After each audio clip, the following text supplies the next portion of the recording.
I commentate events all over the world, and I love the local culture at all the events. That's my favorite thing, is connecting with local culture. You get to appreciate what makes this place so special.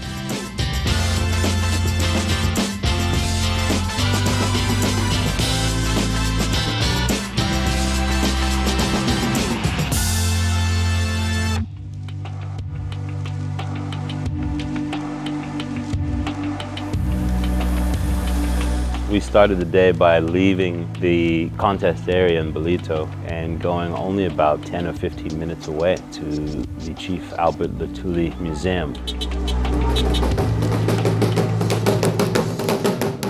It was an incredible way to start off the trip because it was personal for me. That's the best welcome I could ever ask for. As a child of exile, the son of someone who was exiled due to apartheid, I always loved to get a chance to learn more about the architects of the struggle, the people who fought the hardest to preserve South African culture and heritage and stop apartheid. And Chief Lutuli was he was a hero.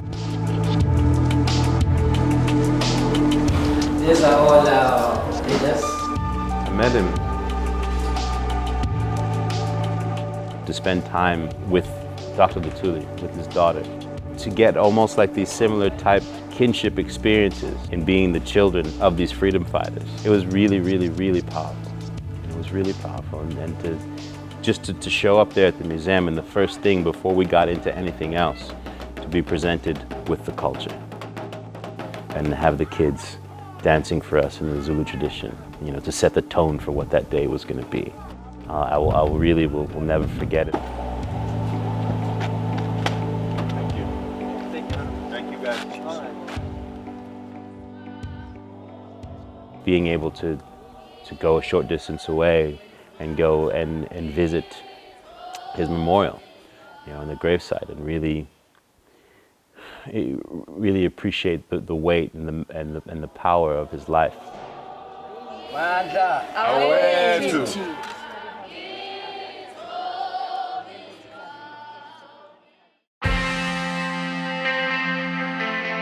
Here at Belito, it's the only event where it's personal to me, where I feel like there's a piece of me here, so coming here is it's like coming home.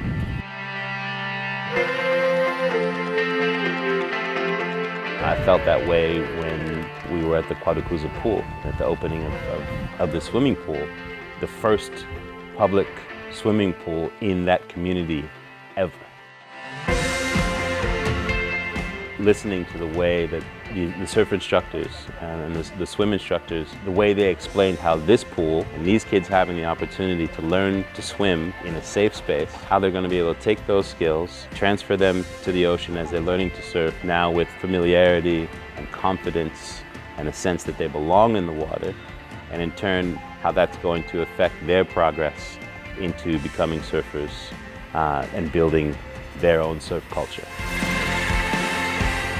I heard the stories about the kids having to go down to the sea pool and learn to swim, and doing so sort of by trial and error. And the fact that these kids are hoofing it and having to figure out how to get to the ocean, sometimes 10, 12 kilometers to do so. I think the pool is going to make such an important difference, because part of being able to learn how to surf is being able to have a comfort and confidence in the water. And if you don't have experience in the water, it's challenging for the ocean to be your first place to do so. That little pool in Kwadukuza could be the starting journey for a future pro surfer competing at an international level from this region. This is one of the luckiest days of your life. Own this pool like it is yours, and have fun and make up games. And the skills that you learn here in this pool, you'll be able to take with you to the ocean, and maybe some of you might become surfers. And remember that ocean is just as much yours as anyone else. So enjoy this water, swim in it, have a blast. Thank you so much for having me out here today. It is an honor. Thank you.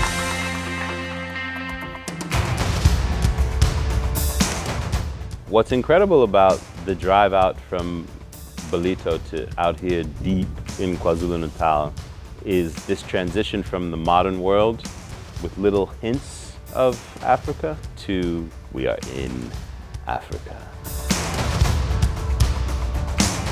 When you come out here, you feel the ancestral power of these lands. I think people hear the name Shaka Zulu or King Shaka, and they know like the legend and story of this king, but you come here and you have this feeling of like, oh wow, these were King Shaka's hunting lands. This is where battles took place. This is where the culture was fought for, and that's a beautiful, humbling feeling.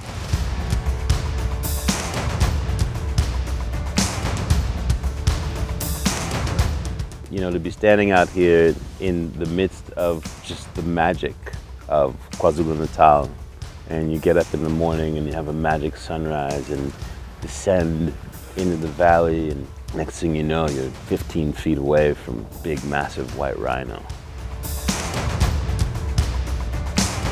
The collective noun of rhino is a crash. It's a crash. A crash of rhino. A crash of rhino. That is cool.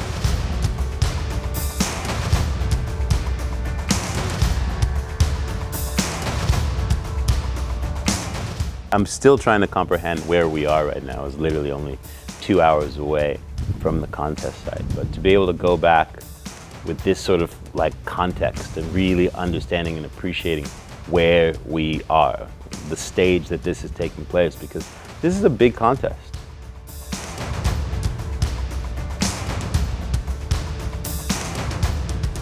This is an exciting event, and I'm hyped to get back and put some of those moments into context, and hopefully we'll have some moments that people will be able to look back on at the end of the season and be like, that's where it started, right there at the Bledo Pro.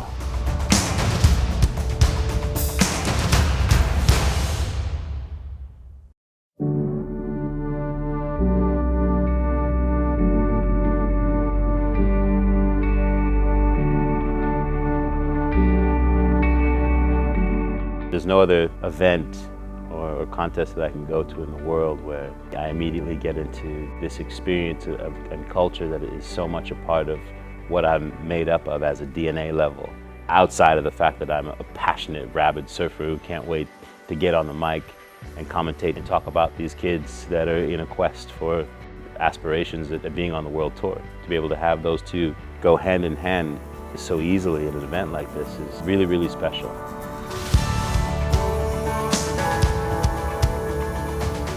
I think as far as Sal Masekela goes, it's been an absolute inspiration for me to see him come down here, and such a wow factor. I mean, I heard the other day when he took the kids down to town, the Surfers Not Street children, and I've obviously got a great relationship with them. The kids' eyes just lit up like cue balls. You know, they were so excited. You're building the future of what surf culture looks like in the rest of the world. 10 years from now, they're gonna look and they're gonna say, hey, Durban, Surfers Not Street Children, that's the place. They've got the vibe. I see the talent that you guys have. Someone one day is gonna be on the world tour that comes from this building, and maybe it can be you.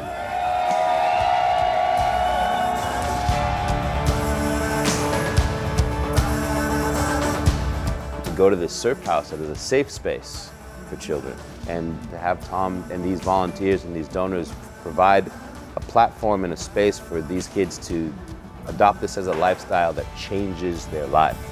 It was really, really special. Who wants to go surfing? I think one thing is for people to understand is that it's not just a day's work of help. It's a lifetime. You know, just to be able to change one kid's life is all it takes. For us to be able to go and take that walk together from their surf house to the beach with all these kids excited to go and surf. We call this the Surf Club. It's a drop-in centre for kids on the streets and kids at risk, particularly in the Point area, and it's where we store the boards and run the surf lessons. So cool.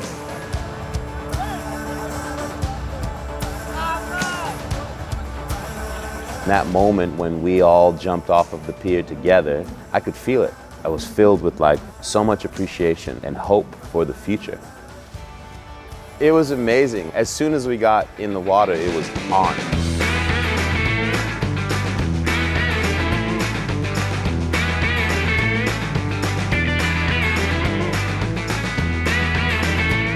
Like you could tell every kid wanted to show off and go off, and they were. Once we showed up, it was just full takeover, but it was fun. I'd kick out from a wave and they'd be cheering and high-fiving me on the way back out, and yeah, man, that was special. It was really, really, really special.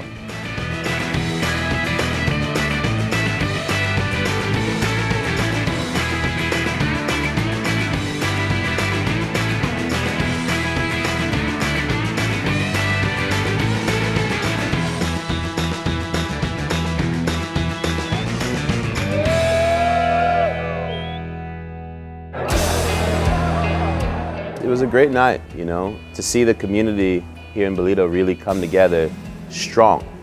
I mean, it was packed, rammed, sold out, and people excited to give and donate in any way they could to support Ilembe and these kids. Supporting foundations and being engaged with them, it's more than admirable and honorable, it's the right thing to do. Yeah, no matter where you're from, the ocean brings us all together, so yeah, let's go surfing.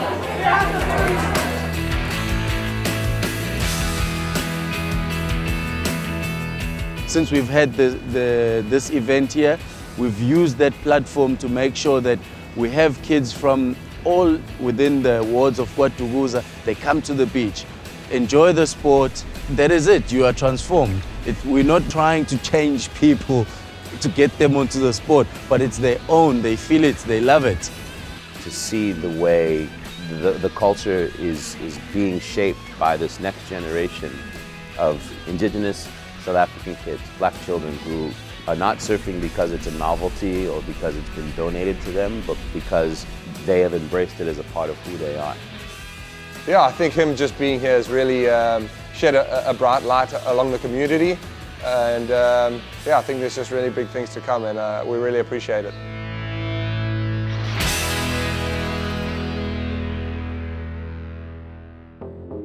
Chris, Sal, pleasure. I think we taking off Salt Rock just to turn off the boat. It was really cool this morning to be able to get a helicopter ride at sunrise to work in Bolito. It was really cool to get up in the air and suddenly have this view of this place. We traveled up the coast and you just see the unique richness of this coastline and the bays and the endless setups for waves. Then to land literally in someone's front yard adjacent to the contest. That's crazy. Best ride to work I've ever gotten in my life. Yeah. To have it happen on the last day of being here, it just rounded out this experience for me in a way that it really made it sink in, like, oh wow, look what we were able to achieve this week. You know, there's a strong chance that the world is more curious about this Kwatuguza region than they were at the start of the contract, and more curious about its people and what makes this place so special.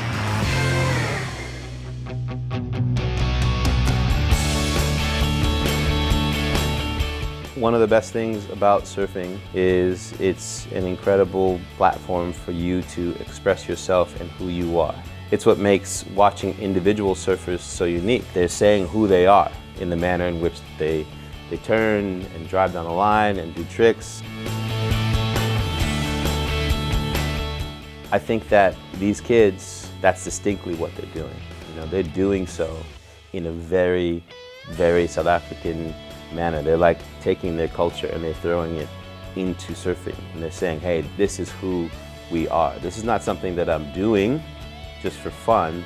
This is who I am. It just looks and sounds different than anything that you've seen before. And that's what makes it so exciting. South Africa's surfing culture is far too rich for there not to be an indigenous South African storm alongside the rest of these other kids who've had surfing their entire life.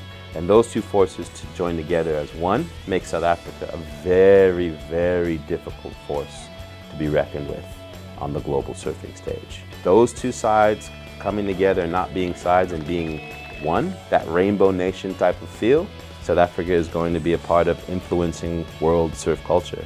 That's going to be exciting.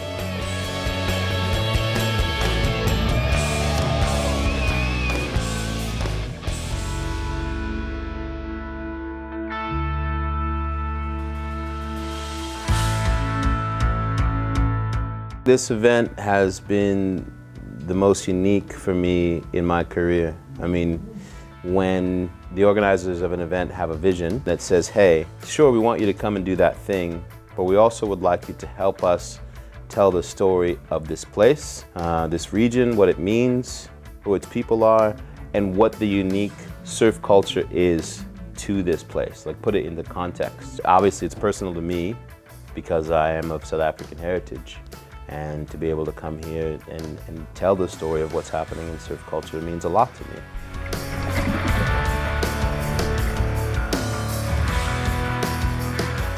It's been a powerful week to be able to be a part of both parts of the incredible high performance, best surfing taking place in the world, whilst concurrently going out and investigating and finding stories and telling those stories about this place to the audience as well.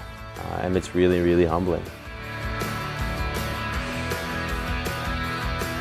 I see, you know, as I make my way towards the light that is the second half of my life, to spending more time here.